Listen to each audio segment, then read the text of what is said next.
செய்திகளை விரிவாக பார்ப்பதற்கு முன்னதாக இந்த நேரத்திற்கான தலைப்புச் செய்திகளை முதலில் பார்க்கலாம். பீகாரில் ராகுல் காந்தி தலைமையில் நடைபெற்ற பேரணியில் முதலமைச்சர் மு.க. ஸ்டாலின் பங்கேற்பு. வாக்குரிமையை பறிக்கும் பாஜகவை மக்கள் நிச்சயம் வீட்டிற்கு அனுப்புவார்கள் என்று எச்சரிக்கை.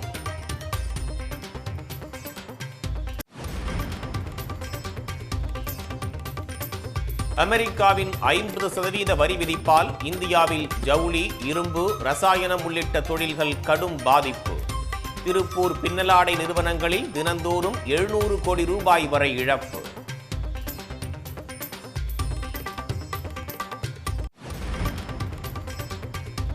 அமெரிக்க அரசின் அடாவடி வரி விதிப்பை கண்டித்து செப்டம்பர் 5ஆம் தேதி போராட்டம். தமிழக தொழில் நகரங்களில் நடைபெறும் என இடதுசாரி கட்சிகள் அறிவிப்பு.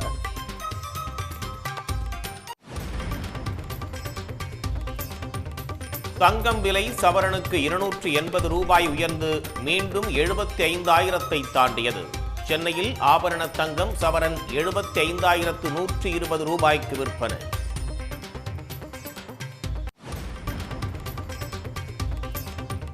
ஐடி ஊழியரை கடத்தி தாக்கிய வழக்கில் நடிகை லட்சுமி மேனனுக்கு முன் ஜாமீன். செப்டம்பர் 17ஆம் தேதி வரை லட்சுமி மேனனை கைது செய்ய தடை விதித்து கேரள ஹைகோர்ட் உத்தரவு.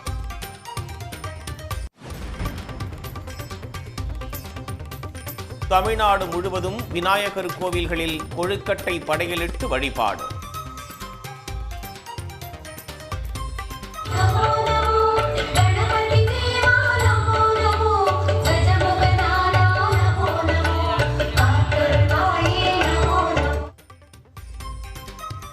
நவதானியங்கள், உலர் பழங்கள், ரூபாய் நோட்டுகளால் சிலைகள் அலங்கரிப்பு.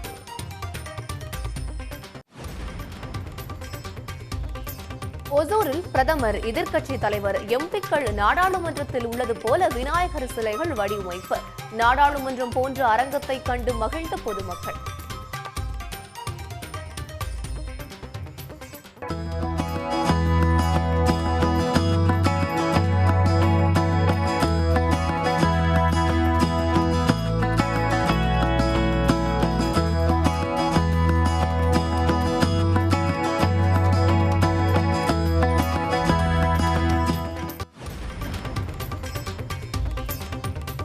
அதிமுகவை RSS வழிநடத்துவதில் என்ன தவறு என ஒன்றிய அமைச்சர் எல். முருகன் கேள்வி.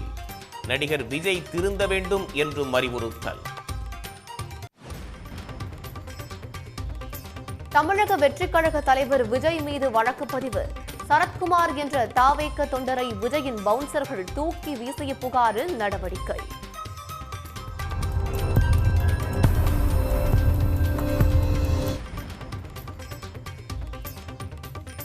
தெலங்கானாவின் மேடக் மற்றும் காமரெட்டி மாவட்டங்கள் வெள்ளத்தில் தத்தளிப்பு.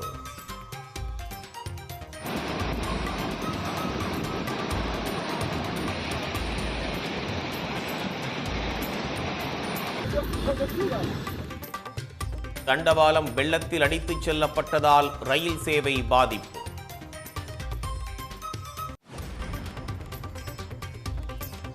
தொடர் மழையால் பஞ்சாப் மாநிலத்தில் திரும்பும் திசையெங்கும் வெள்ளம். பத்தான்கோட் பகுதியில் உள்ள குடியிருப்புகளை வெள்ளம் சூழ்ந்ததால் மீட்பு பணி தீவிரம்.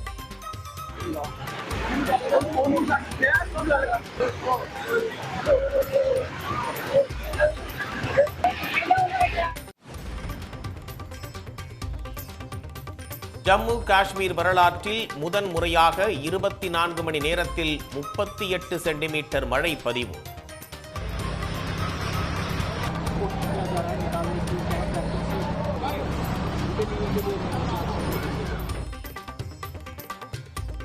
ஹெலிகாப்டர் மூலம் மீட்பு நடவடிக்கை முடிந்ததும் இடிந்து விழுந்த கட்டடம்.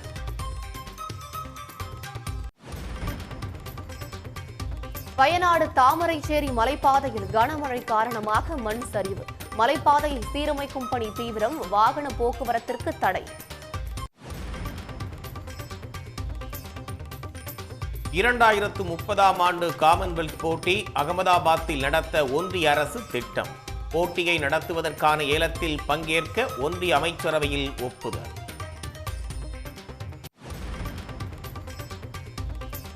ஐபிஎல் கிரிக்கெட்டிலிருந்து சுழற்பந்து வீச்சாளர் ரவிச்சந்திரன் அஸ்வின் ஓய்வு.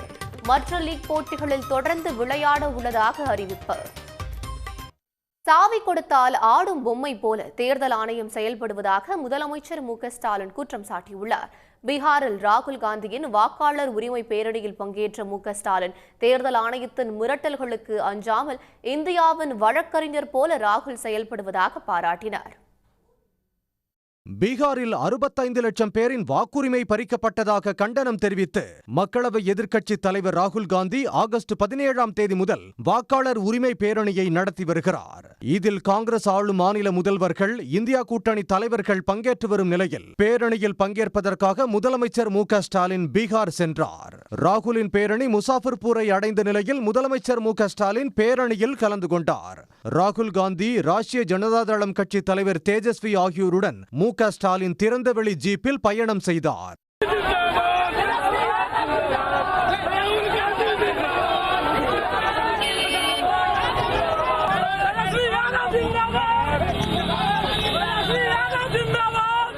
பேரணிக்கு பின் பொதுக்கூட்டத்தில் பேசிய ஸ்டாலின் தேர்தல் ஆணையத்தின் வாக்கு திருட்டை ராகுல் காந்தி அம்பலப்படுத்தி வருவதாக கூறினார். பாஜக கொல்லைப்புறமாக வெற்றி பெற சதி செய்வதாக குற்றம் சாட்டிய ஸ்டாலின் பீகாரில் ராகுல் காந்தி, தேஜஸ்வியின் கூட்டு வெற்றி உறுதியாகியிருப்பதாகவும் கூறினார். ராகுல் காந்தி அவர்கள் தேர்தல் ஆணையத்தோட வாக்கு திருட்டு மோசடிகளையும் அம்பலப்படுத்திக்கிட்டு இருக்கார். இதுக்கு தேர்தல் ஆணையத்தால முறையான ஒரு பதிலை கூட சொல்ல முடியல. ராகுல் காந்தி அவர்கள் உறுதிமொழி பத்திரம் தாக்கல் செய்யணும், மன்னிப்பு கேட்கணும்னு தலைமை தேர்தல் ஆணையர் ஞானேஷ்குமார் சொல்லுகிறார். இந்த மிரட்டலுக்கெல்லாம் ராகுல் காந்தி பயப்படுவாரா? ராகுல் காந்தியோட வார்த்தைகள்லையும் கண்கள்லையும் எப்பவும் பயம் இருக்காது. ராகுல் காந்தி அவர்களை பொறுத்த வரைக்கும் சும்மா அரசியலுக்காக, மேடைகளுக்காக பேசுகிறவர் கிடையாது. தான் பேசுகிற ஒவ்வொரு வார்த்தையும் மிகுந்த கவனத்தோடு பேசுகிறவர் அவர்.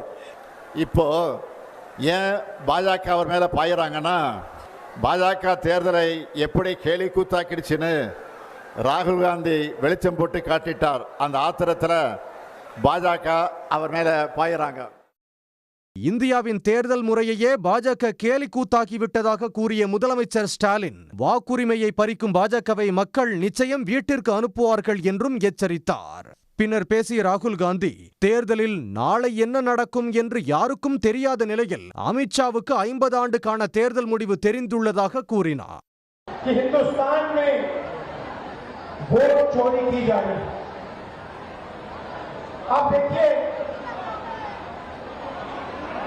कुछ समय पहले अमित शाह ने कहा कि बीजेपी 40-50 साल अब राज करेगी। याद है आपको? अब राजनीति में कल क्या होगा किसी को नहीं मालूम, मगर अमित शाह को 40 साल की राजनीति मालूम।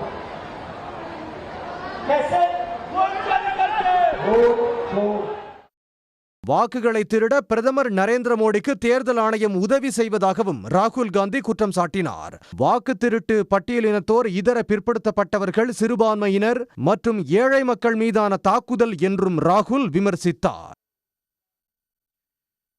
இந்தியாவுக்கு அமெரிக்கா கூடுதலாக விதித்துள்ள 25% வரி அமலுக்கு வந்துள்ளது. இதனால் கடும் பாதிப்பை சந்தித்துள்ள திருப்பூரில் 100க்கும் மேற்பட்ட பின்னலாடை நிறுவனங்கள் மூடப்படும் அபாயம் ஏற்பட்டுள்ளது. இந்தியா அமெரிக்கா இடையேயான வர்த்தக ஒப்பந்த பேச்சுவார்த்தையில் உடன்பாடு எட்டப்படாத நிலையில் இந்திய பொருட்களுக்கு 25% வரி விதிப்பதாக அமெரிக்க அதிபர் டிரம்ப் அறிவித்தார். இந்த வரி விதிப்பு அமலுக்கு வந்த நிலையில் எதிர்ப்பை மீறி ரஷ்யாவிடம் இருந்து தொடர்ந்து கச்சா எண்ணெயை இந்தியா இறக்குமதி செய்வதாக கூறி கடந்த 6ஆம் தேதி கூடுதலாக 25% வரி விதிப்பதாக டிரம்ப் அறிவித்தார். கூடுதல் வரியையும் சேர்த்து இந்திய பொருட்களுக்கு 50% வரி விதிப்பு இன்று அமலுக்கு வந்தது. இதனால் ஜவுளித்துறை மிகப்பெரிய பாதிப்பை சந்தித்துள்ளது. திருப்பூரில் 100க்கும் மேற்பட்ட பின்னலாடை நிறுவனங்கள் மூடப்படும் நிலை ஏற்பட்டுள்ளதாக ஏற்றுமதியாளர்கள் கவலை தெரிவித்துள்ளனர். 50% வரி விதித்த பின் உடனடியாக இறக்குமதியாளர்கள் கொடுத்த ஆர்டர்களை நிறுத்தி வைக்குமாறு சொல்லிவிட்டார்கள். அப்புறம் இதே நிலை நீடித்தால் கிட்டத்தட்ட 30% நிறுவனங்கள் பின்னடைவை சந்திக்கும். அவர்கள் வேறு சந்தையை நோக்கி செல்வதற்கான வாய்ப்புகள் இருக்கிறதா என்று கேட்டால் நிச்சயமாக இருக்கிறது. வேறு சந்தையில் அமெரிக்கா அளவிற்கு இருக்குமா என்று கேட்டால் நிச்சயமாக இருக்காது. இன்று அமெரிக்காவிற்கு செய்யக்கூடிய வர்த்தக அளவிற்கான வர்த்தகத்தை மீண்டும் ஒரு நிறுவனம் எட்ட வேண்டும் என்றால் குறைந்தது 6 மாதம் முதல் 1 வருட காலம் ஆகும். திருப்பூரில் பின்னலாடை உற்பத்தியில் 40% அளவுக்கு அமெரிக்க ஏற்றுமதியை நம்பி வர்த்தகம் நடைபெறுகிறது. இந்நிலையில் கூடுதல் வரி விதிப்பால் ஏற்கனவே கொடுத்த ஆர்டர்களையும் அமெரிக்க இறக்குமதியாளர்கள் ரத்து செய்துள்ளனர். இதே நிலை நீடித்தால் மாதம் 2000 கோடி ரூபாய் அளவுக்கு வர்த்தகம் பாதிக்கப்படும் என்று அவர்கள் தெரிவித்துள்ளனர். பெரிய எங்களுக்கு ஒரு இழப்பு, அந்த இழப்பை ஈடு செய்யற மாதிரி மத்திய அரசு தனி கவனம் செலுத்து நிதி நெருக்கடியிலிருந்து எங்களுக்கு மீண்டு வர மாதிரி ஒரு புதிய திட்டங்களை மத்திய அரசு அறிவிக்கணும். இது ஒரு பெரிய எங்களுக்கு ஒரு வழியாகவும் இருக்கிறது. இதை நம்பியுள்ள லட்சக்கணக்கான தொழிலாளர்கள் வாழ்வாதாரம் கேள்விக்குறியா இருக்கு. மத்திய அரசு உடனடியாக போர்க்கால அடிப்படையில் இதுக்கு ஒரு நடவடிக்கை எடுக்கணுமா நான் கேட்டுக்கிறேன். திருப்பூர் மட்டுமின்றி கரூர், கோவை, சூரத், நொய்டா உள்ளிட்ட நகரங்களிலும் ஏராளமான ஜவுளி நிறுவனங்கள் முடங்கும் நிலை ஏற்பட்டு உள்ளதால் லட்சக்கணக்கான தொழிலாளர்கள் வேலை இழக்கும் அபாயம் உருவாகியுள்ளது. ஒரு $40 மில்லியன் ஆர்டர் ப்ரொடியூஸ் பண்ண ஆர்டர்ஸ் குட்ஸ் இருக்கு கையில். அதுக்கு பாதிப்பு வரலாம். டிஸ்கவுண்ட் கேட்குறாங்க, ஷிப்மெண்ட் அனுப்ப வேணாம்னு சொல்கிறாங்க. $70 மில்லியன் அளவிற்கு புதுசாக ஆர்டர் வரும்னு எதிர்பார்த்துட்டு இருந்தோம். அதுவும் இப்போ ஒரு அன்சர்டன் சுச்சுவேஷனில் இருக்குது. ஸோ இதை சரி பண்ணுறதுக்கு கவர்மெண்ட் கோவிட் பீரியடில் கொடுத்த மாதிரி அட்ஹாக் லிமிட்ஸ் பேங்க்கில் லோன் எக்ஸ்டென்ஷன் இந்த மாதிரி விஷயங்கள் கொடுத்தா தான் கேஷ் ஃப்ளோ கம்பெனிஸ் மேனேஜ் பண்ண முடியும். இதேபோல் அமெரிக்காவின் 50% வரி விதிப்பால் இந்தியாவில் இருந்து அந்நாட்டுக்கு ஏற்றுமதியாகும் ரத்தினங்கள், நகைகள், தோல், பீங்கான், ரசாயனம், இறால், செயற்கை வைரங்கள், கைவினைப் பொருட்கள் உள்ளிட்ட தொழில்களும் கடும் பாதிப்பை சந்தித்துள்ளன. எனவே பேச்சுவார்த்தை மூலம் தீர்வு, மானியம், நிதி உதவி உள்ளிட்ட நடவடிக்கைகளை உடனடியாக ஒன்றிய அரசு மேற்கொள்ள வேண்டும் என்பதே ஏற்றுமதியாளர்களின் கோரிக்கையாக உள்ளது. இனி முக்கிய நிகழ்வுகளை விறுவிறு செய்திகளாக காண்போம். தமிழ்நாட்டில் 6 கடற்கரைகளுக்கு நீலக்கொடி சான்றிதழ் பெறுவதற்கான பணிகளை மேற்கொள்ள 24 கோடி ரூபாய் ஒதுக்கீடு செய்து தமிழ்நாடு அரசு ஆணை பிறப்பித்துள்ளது. கடற்கரை தூய்மை, சுற்றுலா பயணிகளுக்காக பாதுகாப்பு உள்ளிட்ட பல்வேறு அம்சங்களை மதிப்பீடு செய்து சிறந்த கடற்கரைகளுக்கு நீலக்கொடி சான்றிதழ் வழங்கப்படுகிறது. தமிழ்நாட்டில் ஏற்கனவே கோவளம் கடற்கரைக்கு நீலக்கொடி சான்றிதழ் கிடைத்துள்ளது. இந்நிலையில் பட்ஜெட் அறிவிப்பின்படி தமிழ்நாட்டில் 6 கடற்கரைகளுக்கு நீலக்கொடி சான்றிதழ் பெறுவதற்கான பணிகளை மேற்கொள்ள ஒரு கடற்கரைக்கு 4 கோடி வீதம் என 24 கோடி ரூபாய் தமிழ்நாடு அரசு ஒதுக்கீடு செய்துள்ளது. இதன்படி திருவான்மையூர், ஊத்தண்டி, பாலவாக்கம், விழுப்புரத்தில் கீழ்புதுப்பட்டு, கடலூரில் சாமியார்பேட்டை, தூத்துக்குடியில் குலசேகரப்பட்டினம் ஆகிய 6 கடற்கரைகளில் இதற்கான பணிகள் மேற்கொள்ளப்பட உள்ளன. விநாயகர் சதுர்த்தியையொட்டி திருச்செந்தூர் கோயில் யானை தெய்வானையிடம் பக்தர்கள் ஆசி பெற்றார்கள். முன்னதாக திருச்செந்தூர் கோயில் யானை ஷவரில் குளித்தும் தும்பிக்கையால் உடல் முழுவதும் தண்ணீரை பீச்சு அடித்து மகிழ்ந்தது.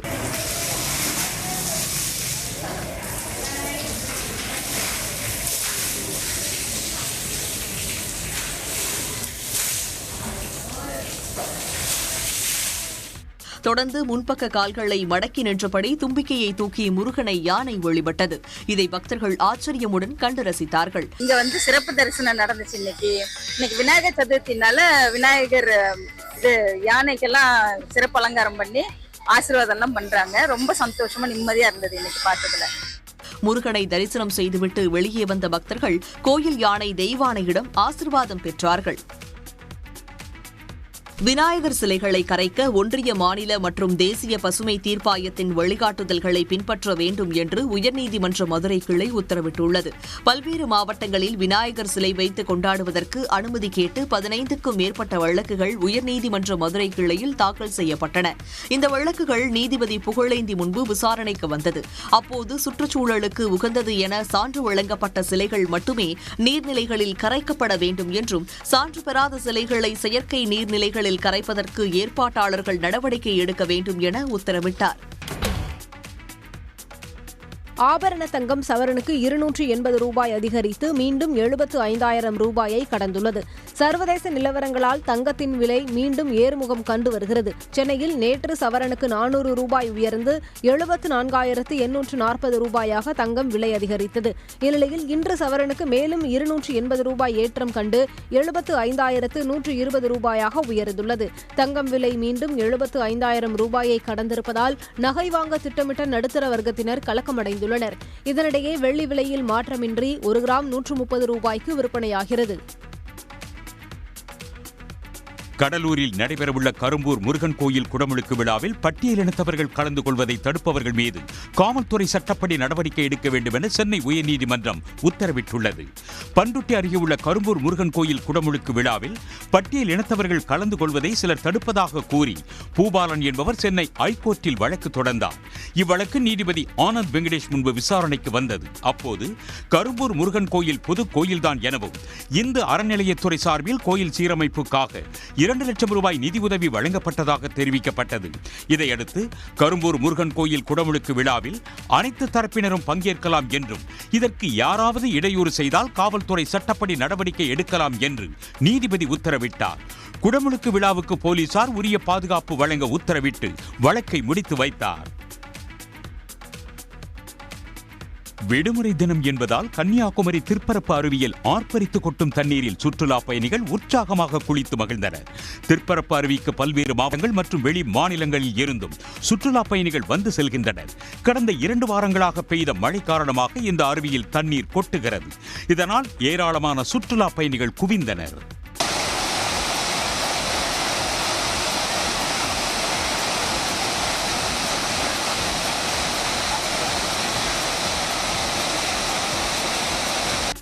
பல்வேறு மாவட்டங்கள் மாநிலங்களில் இருந்து வந்திருந்த சுற்றுலா பயணிகள் நீண்ட வரிசையில் காத்திருந்து அருவியில் உற்சாகமாக குளித்தனர்.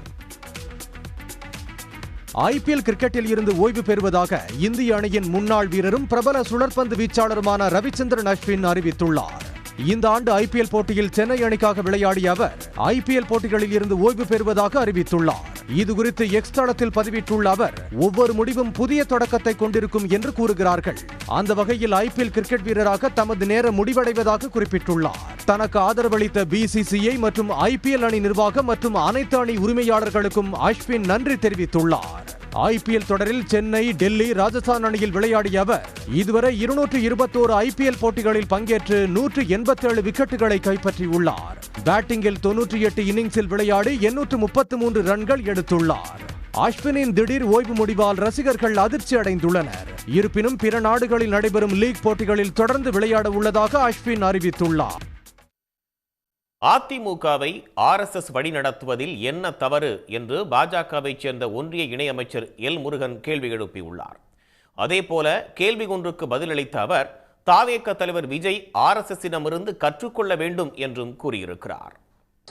அப்படிப்பட்ட இயக்கத்தினுடைய கருத்துக்களை ஒருத்தர் கேட்பது என்பது மிகவும் வரவேற்கத்தக்கது தானே? இல்ல அதுதான் சொல்றேன், அது வரவேற்கத்தக்கது தானே. அதுல அதிமுக கேட்கறது வரவேற்கத்தக்கது. ஆமா, வரவேற்கத்தக்கது தானே. இதுல என்ன இருக்க போகுது? ஏன்னா ஒரு சுதந்திரமான அமைப்பு, 100 ஆண்டுகளை கொண்டாடி கொண்டிருக்கின்ற ஒரு சேவைக்கான அமைப்பு, சரியா வழி நடத்துவீங்க. அந்த அமைப்பு வழி நடத்துகிறதுல என்ன தவறு இருக்கிறது? நன்றி. விஜய் என்ன சொல்றது? விஜய் திருந்திக்கணும்ன்ற விஜய் RSS பார்த்து கத்துக்கொள்ள வேண்டும். மதுரையில் நடைபெற்ற தாவேக மாநாட்டில் முதலமைச்சரை அன்கல் என்று அழைத்த விஜய்க்கு சீமான் கண்டனம் தெரிவித்துள்ளார். அனல் அன்கல் அன்கல் என்று கத்துகிறது என்றும் ஜங்கல் ஜங்கல் என்று தானே கத்த வேண்டும் என்றும் அவர் கேள்வி எழுப்பியுள்ளார்.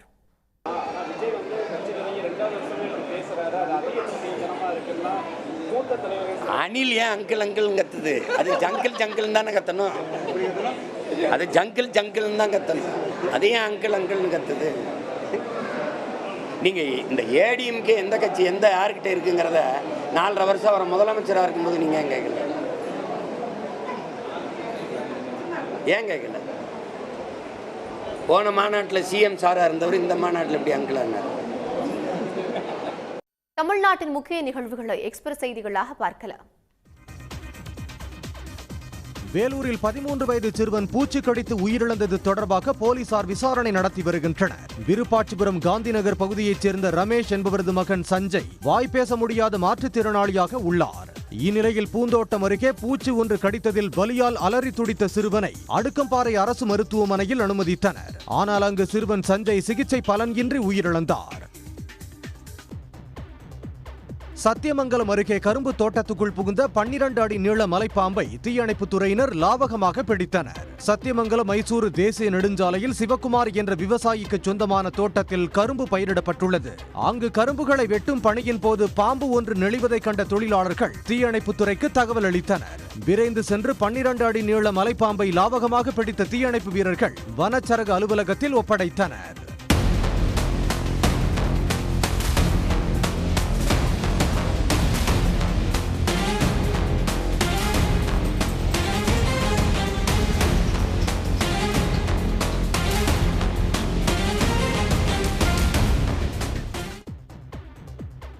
வண்டலூர் அடுத்த மேலக்கோட்டையூரில் 2025ஆம் ஆண்டிற்கான முதலமைச்சர் கோப்பைக்கான மாவட்ட அளவிலான விளையாட்டுப் போட்டிகளை அமைச்சர் தாமு அன்பரசன் பேட்மிண்டன் விளையாடி துவக்கி வைத்தார்.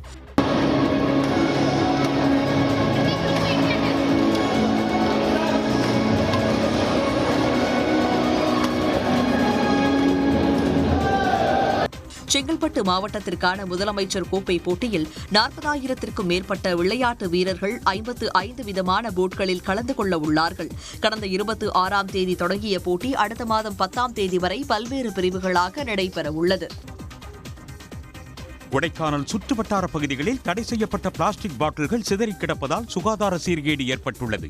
கொடைக்கானலில் பிளாஸ்டிக் தண்ணீர் பாட்டில்களை பயன்படுத்தவும் சுற்றுலா பயணிகள் கொண்டு வரவும் நீதிமன்றம் தடை விதித்தது. ஆனால் சென்னை பெங்களூரிலிருந்து அதிகப்படியாக வரும் ஆம்னி பேருந்துகளில் பயணிகள் பயன்படுத்திவிட்டு சென்ற பிளாஸ்டிக் பாட்டில்கள் பேருந்து வளாகத்தில் அப்புறப்படுத்தப்படுகின்றன. பிளாஸ்டிக் பாட்டில்கள் பயன்படுத்த விதிக்கப்பட்ட தடையை மீண்டும் தீவிரப்படுத்த கோரிக்கை எழுந்துள்ளது.